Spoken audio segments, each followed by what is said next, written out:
Safety car to race control.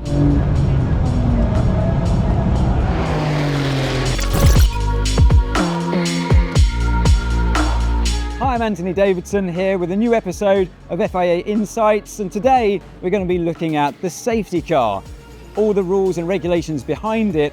Now, from a driver's point of view, it was often seen as a good thing or a bad thing depending on how your strategy was going at the time. Whenever you saw the safety car venture out on track, you knew it was going to be a bit of a game changer for good or bad.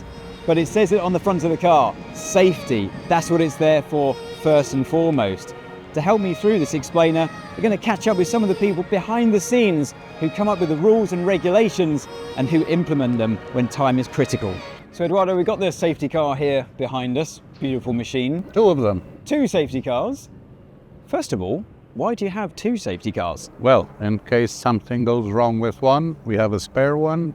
And don't forget, we do endurance racing. So the main safety car will be at pit exit. If the safety car driver needs to make a break, to go to the toilet or to eat something, we get the second driver in the second safety car who will be on standby in case during that short period we need a safety car. So there is always a safety car fully functional, ready to go in at any time. And is it you that's in direct contact with yes, both drivers all the both. time? There's nobody else that gets it's involved? Directly from the race control panel to the safety car. These cars can obviously go very quickly in a straight line, almost as fast as one of the hypercars. But This is almost a GT3, let's call it like that.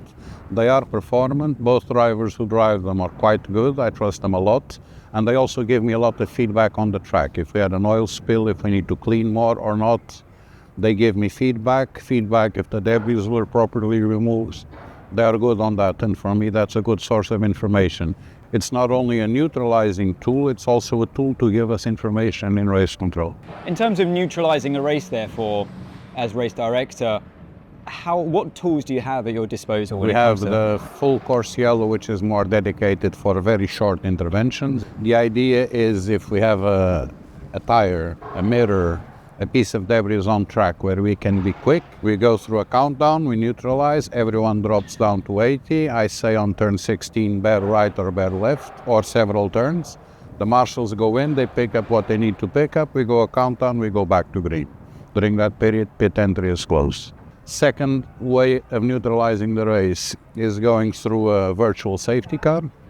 It's something new in the regulations, which is estimated to last around two laps, allowing everyone to do their pit stops, adapt the strategy. This keeps the pit lane open.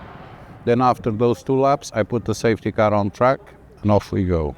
I can go directly to safety car if I'm not comfortable with the position of what's happening on track. Virtual safety car, we go to safety car, we bunch them up. If I go directly to safety car procedure, pit entry closes, leader slows down, we bunch everyone, we do all the procedures, pass around and all that during 3 laps. If the problem is really big, then we go red flag. I like to do, within the possibility, depending also on the weather, a full lap at full speed from the safety car.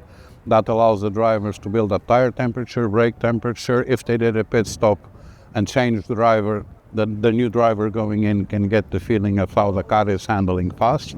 I normally tend to do 1 lap at full speed so that when we release the safety car, we don't have to bring it in again.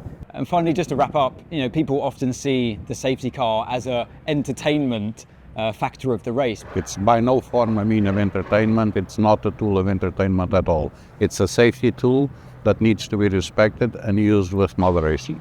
Eduardo, thanks for the explainer and also for keeping our drivers safe out there. Thank you very much.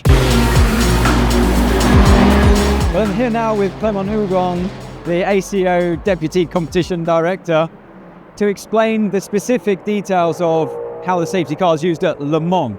Because we saw last year, Clement, the difference between Le Mans and the rest of the World Endurance Championship and how it was used. Could you just explain why we saw that last year at Le Mans? Yep, so I think we can start with the basics. The basics is that at Le Mans we have 3 safety cars. This is related to the length of the track. Le Mans is a very big track, obviously, and we need to stabilize gaps when an intervention is needed on tracks for marshals and many tools to actually come in and do the necessary repairs. So I always saw that as, from a driver's point of view, we're selfish in that regard. I always saw it as they've got the 3 safety cars predominantly to make it more fair, so that if you're so far behind, you don't get the advantage to just catch right back up to the one individual safety car. But you're saying is more of a safety feature to have those 3 for personnel around the rest of the track. Is that correct? As anything with safety cars, the priority is on safety.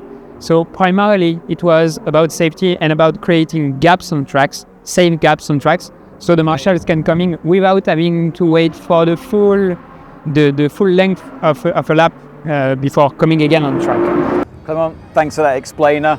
It's a lot to take in.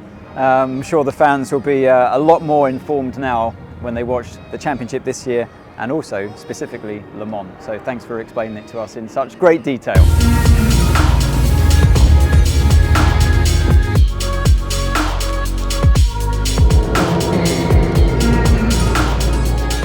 So there we have it.